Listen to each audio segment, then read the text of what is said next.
Это канал просто о сложном. Если вы открыли это видео, пожалуйста, не забудьте подписаться на него и поставить лайк, если оно вам понравится. Если не понравится, поставьте дизлайки, объясните или помогите каналу развиваться. Это очень важно. Давайте начнем с того, что это видео, вы понимаете, о чем это будет, про вот этого монстра, но я долгое время не мог никак собраться его сделать. Сначала думал сделать его после 1 месяца, как я куплю, но уже прошло 3 месяца, и я все никак не мог собраться. А причина очень проста. Я даже не мог сам себе найти объяснение, как вам сказать и как вам рассказать про него. Почему? Потому что я долгое время искал в нем хоть какие-то недочеты, хоть что-нибудь, с чем я мог бы поделиться с вами. И из всех недочетов я нашел только один. Первое, что вы такого монстра не купите просто так в магазине. Это невозможно, это не буханка хлеба, когда вы можете зайти и купить. И второе, это, конечно, цена. Все остальное, начиная от того, из чего он собран и как он сделан, и кончая тем, какая у него производительность, шумность, как говорят, и так далее, это немножко будет дальше в моем видео. Если вам это интересно, досмотрите видео до конца, потому что, по моему мнению и мнению того, что я имел очень много лаптопов, эта машина, а по-другому я никак ее не могу назвать, настолько идеальна, настолько интересна, что она заслуживает вашего внимания. Итак, давайте продолжаем смотреть это видео. Я вам подробнее расскажу о ноутбуке Acer Helios Predator AI18 2026 года. Поехали. Итак, лаптоп я купил в Риге в сети магазинов RD Electronics, но это было не так просто, что я зашел в магазин как за буханкой хлеба и купил его. Я его купил долгое время, обследуя весь рынок, потому что до этого у меня был MSI Titan. Вы видели мое видео до этого, а кто не видел, пожалуйста, посмотрите. До этого у меня был Dell Alienware. И я уже боялся, если честно, покупать какой-то дорогой ноутбук, потому что, я люблю, конечно, гаджеты, но финансы мои тоже не безграничны. И один мой друг мне сказал: слушай, а что ты все покупаешь, непонятно, там, то Dell, то MSI, купи Acer. Во-первых, его обслуживают у нас в Риге. Во-вторых, вполне возможно, что ты сможешь найти достойную модель. Ну и я начал поиски. И так, и сяк. Все рассматривал, все смотрел. И потом нашел в RD Electronics вот такую модель, в которую еще и было столько оперативки, что я поначалу даже позвонил и сказал: ребят, вы не шутите, это точно ноутбук, а не рабочая станция. Поэтому сейчас я вам прям даже перечислю, какое железо стоит тут. В середине стоит процессор i9, который разгоняется при турбобусте до 5 ГГц. В середине стоит видеоадаптер 5090 RTX с 24 мегабайтами. Это уже стирает грань между десктопным компьютером и лаптопом. В середине стоит, не так много, но вполне достаточно, 2 терабайта памяти PCI 5. И, внимание, в середине на данный момент в этом ноутбуке стоит 192 гигабайта оперативы. И вы скажете: нафига тебе столько? Я скажу, может, это шутка, конечно. Он настолько интересно работает, что можно запускать штук 10, наверное, вкладок с Ютубом, они будут крутиться. Потом эту Google опустить вниз, запустить AAA игру, и все равно он будет работать очень нормально. Дальше сейчас вот вы посмотрите, как я запустил на него не Cyberpunk, который я прошел, и он немножко, так сказать, поднадоел, все его показывают. А я запустил последний Doom. Я покажу вам сейчас, на каких настройках и как держится игра в этом железе. Ну вот, давайте посмотрим, как запустится сейчас. Я всего запущу.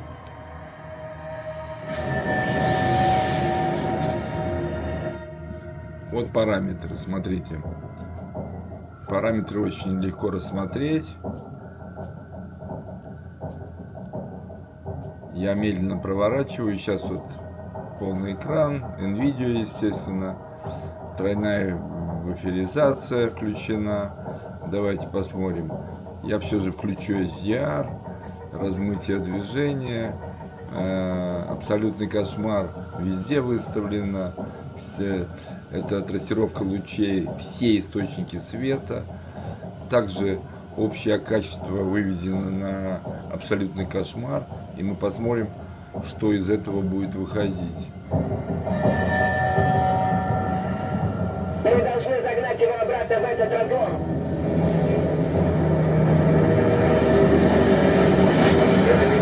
Он раскачает другую энергию.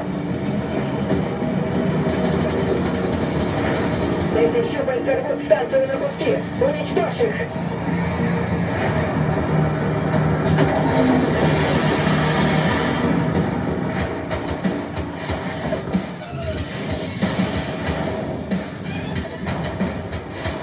Оп.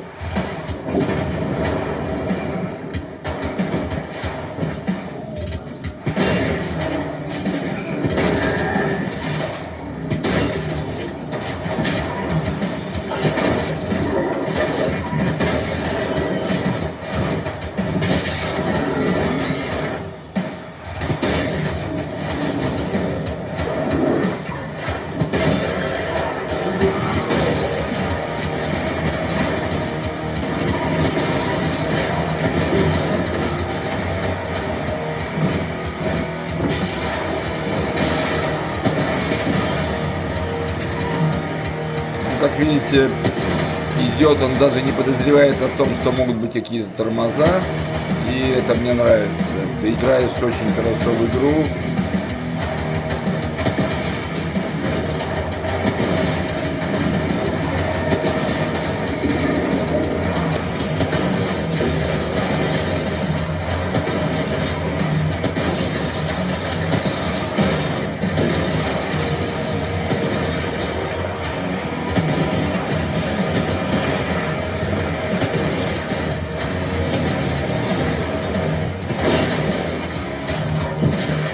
Опа!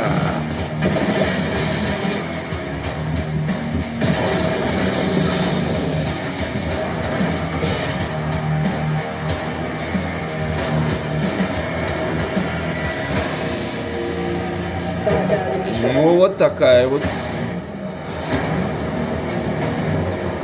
Что вы видите, что ему наплевать и вообще не тормозит полностью. Выходим мы из игры, а то я что-то заигрался, так сказать. Как вы видели, полностью зверюга. Я вам еще раз сейчас покажу его технические характеристики прямо с компьютера, чтобы вы понимали, что, ну, так, система, о системе, что это прямо с этого компьютера, почти 2 терабайта, ну 2 терабайта и есть, там немножко съедается, видеоадаптер 24 NVIDIA, процессор, Ultra 9 275 HK, оперативки 192 и видеоадаптер на 24. Видеоадаптер здесь стоит, как я вам говорил уже ранее, RTX 5090 на 24 гигабайта. Зверюга, а не машина. Особенно если еще даже прикинуть, что 92 гигабайта, которые не у многих людей есть даже на обычных компьютерах. Продолжим его обсуждать.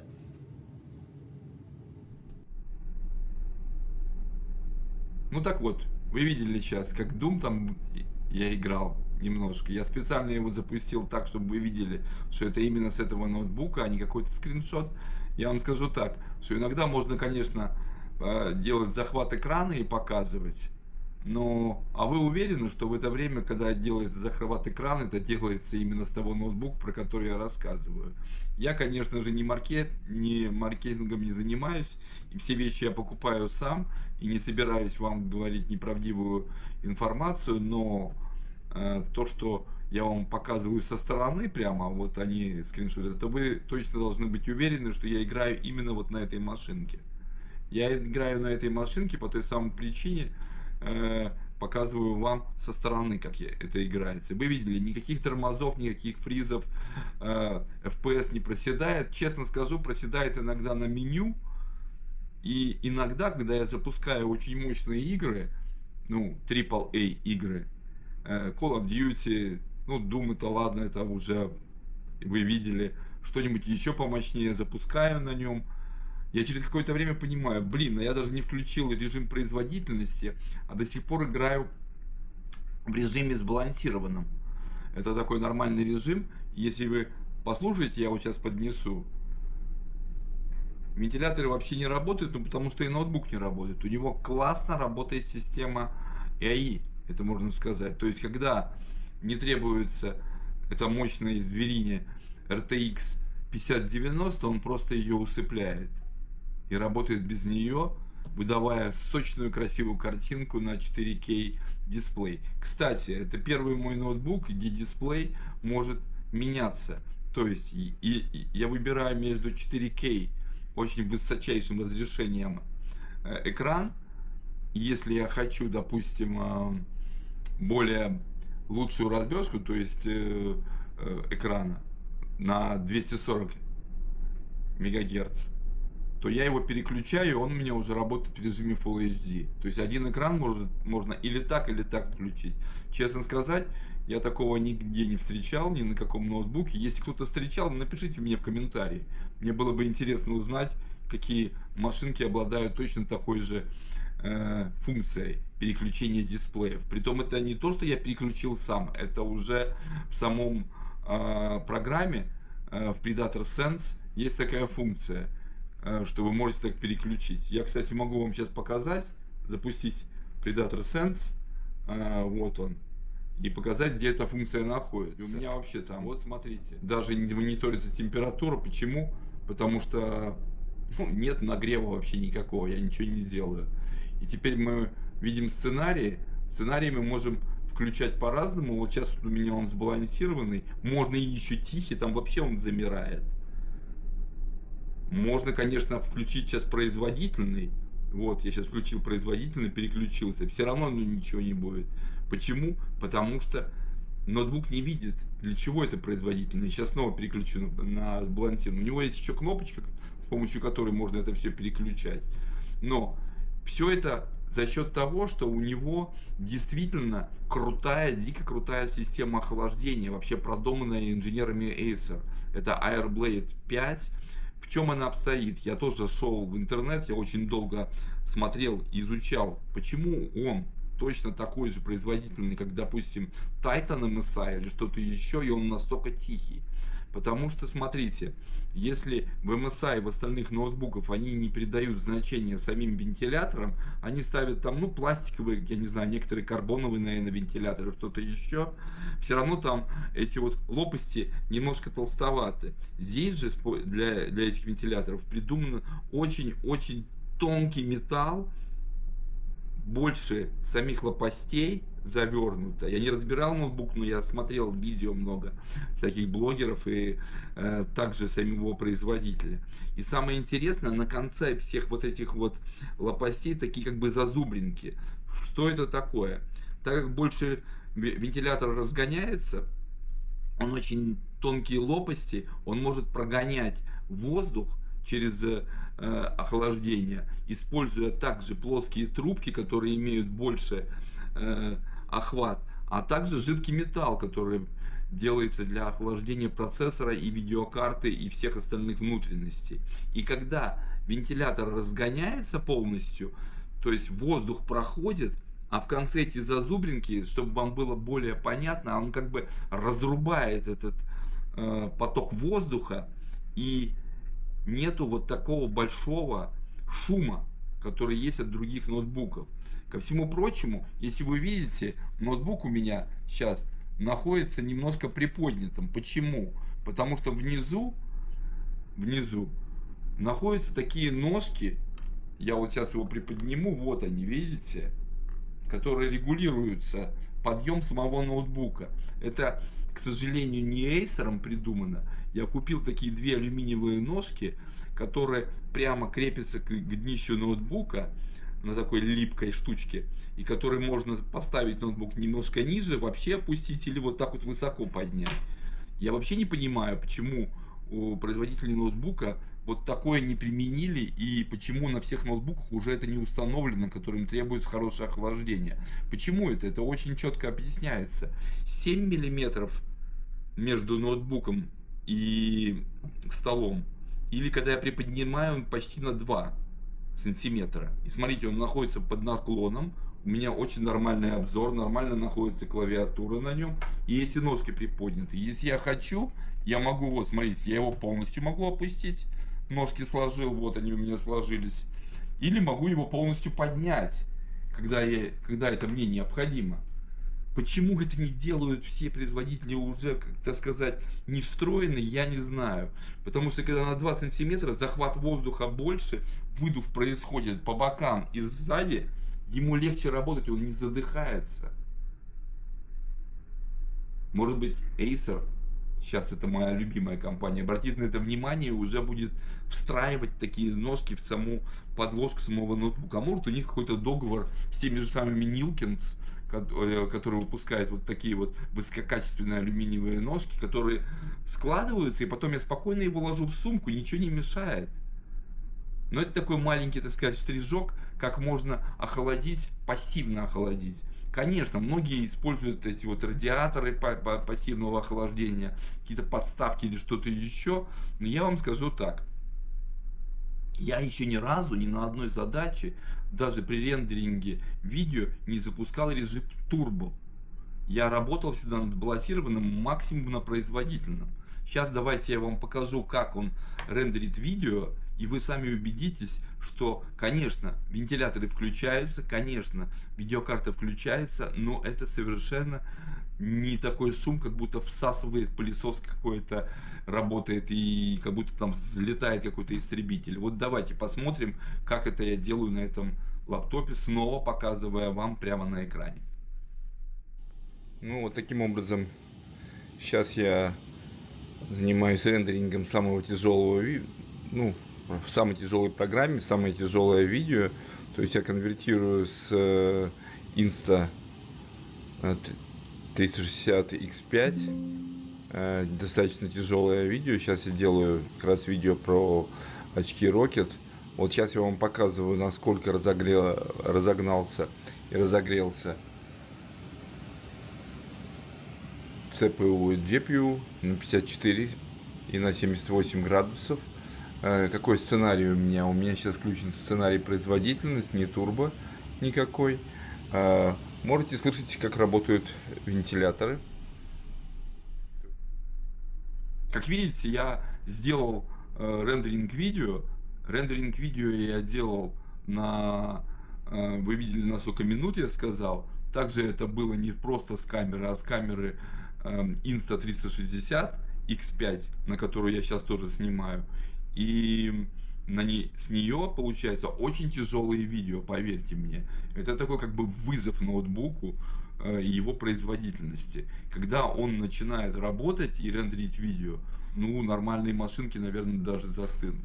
Давайте мы будем продолжать обсуждение этого лаптопа, и вы убедитесь, что это не просто лаптоп, это полноценная замена вашего рабочего компьютера большого, который можно перевозить. Но перевозить, будем так говорить, это можно, вот как я вот уезжаю на долгий контракт, я его с собой взял, он у меня здесь стоит, потом я его положу. Кстати, придет ко мне скоро с Амазона Acer Predator карбоновый, хороший очень чемодан, для того, чтобы туда ложить на колесиках, который четко можно брать с собой в аэропорт. Я тоже на него сделаю обзор. Представляете, чемодан Acer Predator с логотипом, со всеми делами, с карманами. Вот это я очень долго искал тоже его для этого ноутбука. Но самое главное, ну, конечно, все рассказывают про ноутбук, все показывают, но вы обратите внимание, какой у него блок питания. Блок питания, конечно, монструозный. Весит ноутбук, конечно, ну, просто очень много для ноутбука. Но я его не таскаю постоянно с собой. А взять с собой в аэропорту при том, что у меня оплачены 10 килограмм моей ручной клади, вполне достаточно. То есть я могу брать с собой лаптоп вот с этим вот монструозным блоком питания, пару моих камер, что-то еще, проводочки, там что-то еще положить. И у меня как раз выходит 10 килограмм, и я спокойно прохожу осмотр. Естественно, этот лаптоп я всегда беру с собой. Слишком уж дорогая штука. Цена его такая, что, ну, я не буду говорить, сами посмотрите в интернете, но за цену этого лаптопа, что я заплатил, можно купить подержанную машину. Да? Можно купить подержанную машину. Поэтому я его и называю машиной.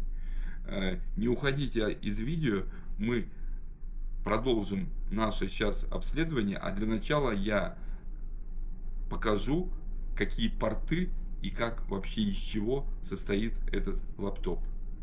А после этого сделаем выводы, кому нужен такой лаптоп и зачем вообще я его покупал.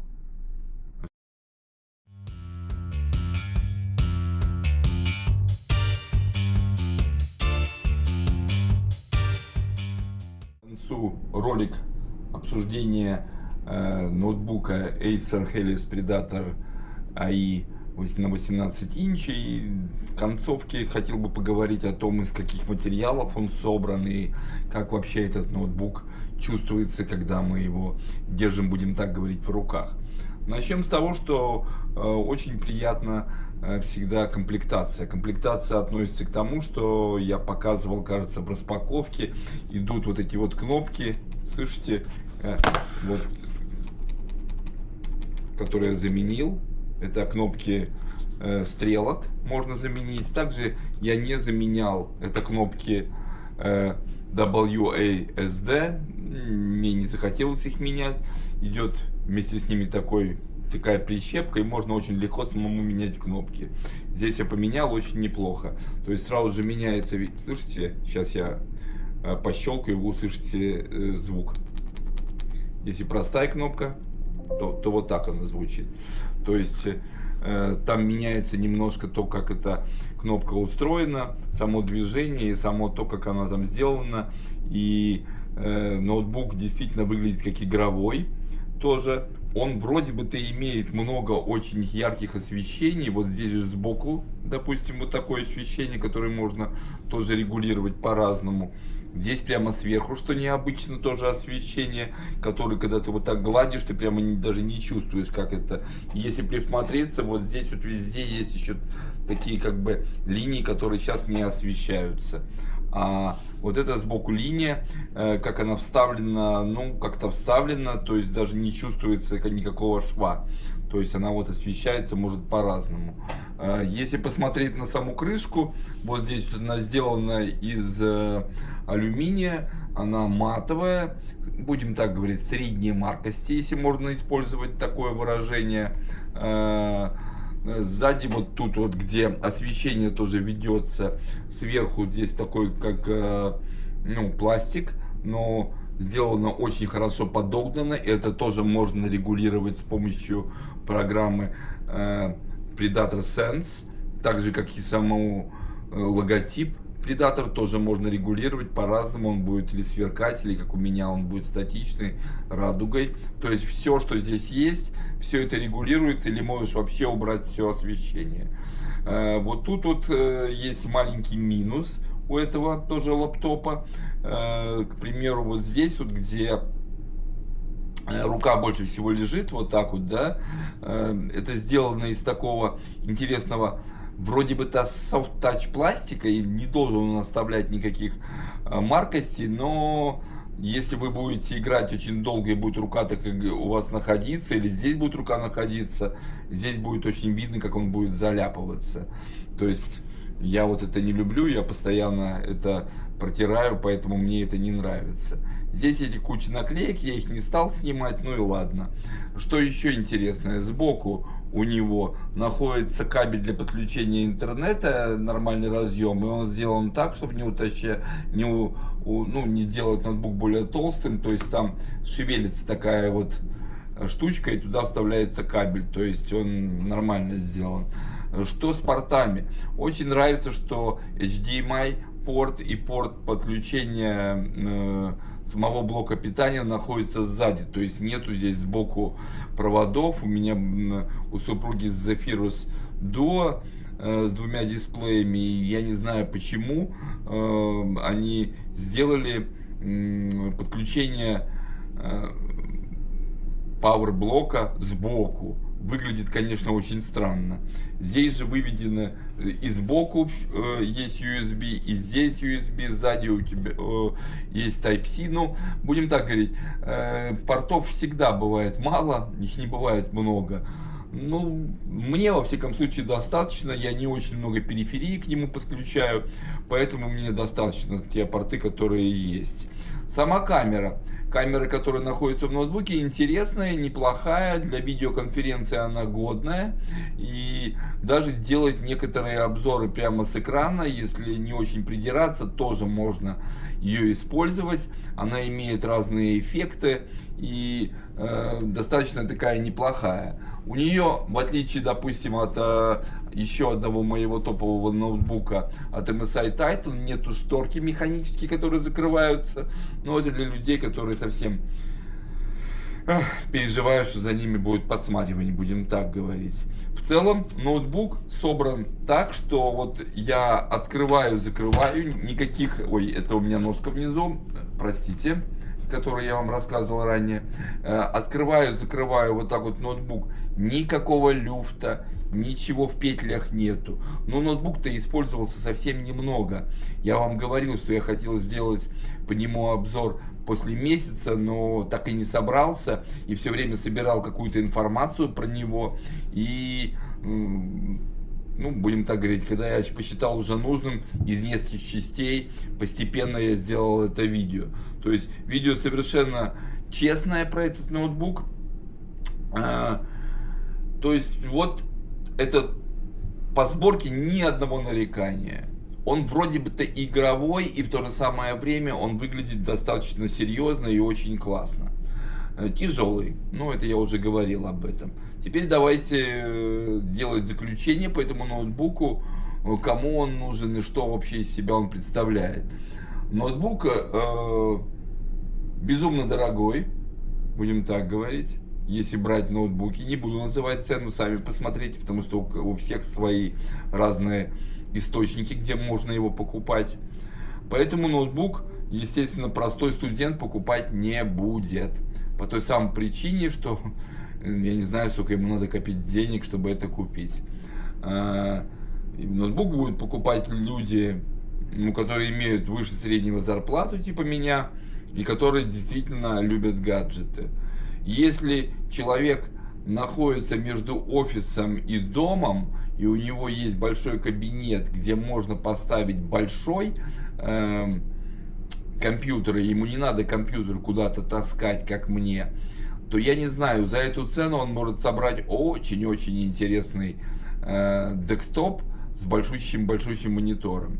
Если же он не хочет себя перегружать проводами, он хочет иметь просто рабочий стол и на него ставить сверхмощную машинку, это для этого человека. Я не скажу, чтобы он полностью заменит вам рабочую станцию. Можно же собрать всякую сумасшедшую рабочую станцию, согласитесь, и переоборудовать, и поставить какой-нибудь сверхбольшой дисплей, а то и не один, здесь 18 дюймов, может кому-то это покажется мало дома, то тогда, конечно, вы не покупайте, потому что цена за него, достаточно большая.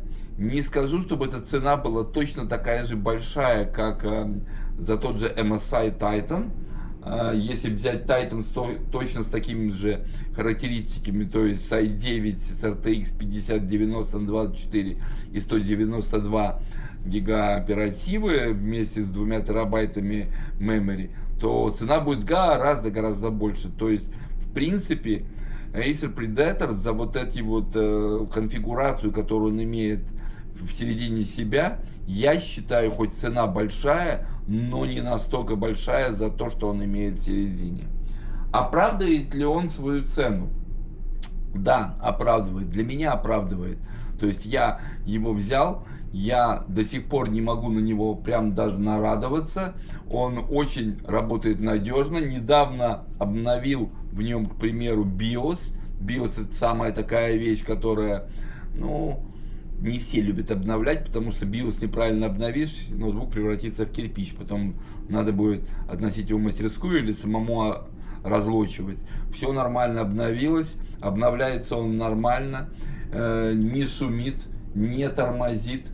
И с такой конфигурацией он просто не должен тормозить. Другое дело, если он не тормозит и в то же самое время превращается в реактивный самолет, меня это не устраивает. А Titan как раз-то превращается в гигантский взлетающий реактивный самолет. Кстати, немножко позже потом я сделаю сравнение этих двух моих ноутбуков.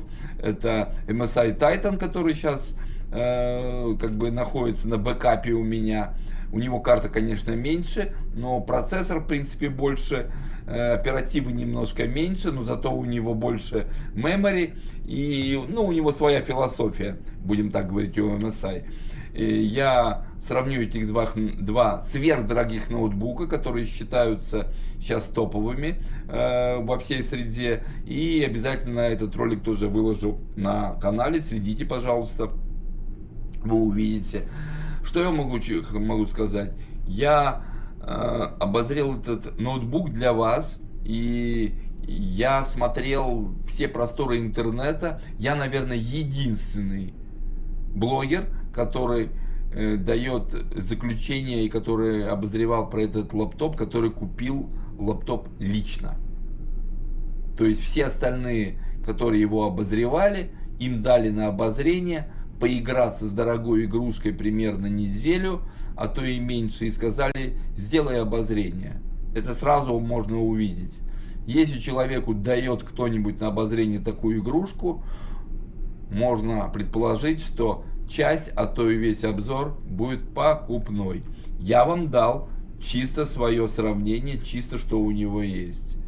Есть у него минусы, ну, я вам говорил, здесь вот заляпывается, крышка средней заляпованности, будем так говорить. Он очень тяжелый, и плюс еще его блок питания это тоже сверхтяжелый. Я говорил, что почему не сделают, но это не только у них, у Acer, вот эти ножки, которые у меня для пассивного охлаждения. Так, я вам говорю честно и честно откровенно, и совершенно не хочу скрывать ничего. Не нашел всех минусов. Ну ладно, вот смотрите, я могу придираться еще к звуку. Да, звук, через него я не пускаю.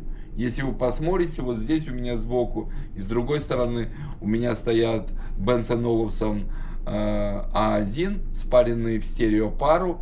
Они дают прекрасный, густой, хороший звук. И когда я играю в Doom или в Call of Duty или в что-то, звук получается обалденный с него. Звук, который в нем, ну, для меня это не звук, будем так говорить. Конечно, он получше, чем в каких-то тонких офисных ноутбуках, но все равно это не то. Я вот использую две колонки. Ну, если кто-то хочет, может подключить, джек есть на 3.5, наушники и тоже слушать звук через наушники. То есть, ну, это, будем говорить, звук это вкусовщина. Экран, на что мы постоянно смотрим, напоследок скажу, выше всяких похвал. Черный здесь по-настоящему черный. Если ты видишь, он угольно прямо черный. Краски яркие, а если когда при игре включается HDR и трассировка лучей, ну просто обалденно. Эффект прямо присутствия в играх. Если вы занимаетесь рендерингом видео и постоянно перемещаетесь, хотите быструю машину, это тоже для вас. 8К, 4К, не говоря уже. Работа со всякими фотопрограммами от Adobe, но я работаю по сшиванию видео с Movavi, иногда с Adobe Premiere, не то что очень много, но все же, тоже для вас. Написание кода, если вы программер и так далее, гигантский экран, и так как такая мощность, вы можете искусственный интеллект, движок поселить прямо в этом ноутбуке, и он будет вам выдавать тоже все для вашего программирования. То есть для многих задач, но чтобы его каждый день куда-то таскать, он не для этого. Он у меня дом, перелет и сюда. Вот и все, что я хотел сказать про этот замечательный аппарат, который мне самому, честно скажу, очень нравится. Никакой рекламы, это лично мое мнение. Если у вас будут какие-то вопросы, пожалуйста, напишите их в комментариях. И на этом я заканчиваю обзор. Наконец-то заканчиваю обзор Helios Predator AI 18 инчей. И до новых встреч. Спасибо за просмотр. До свидания.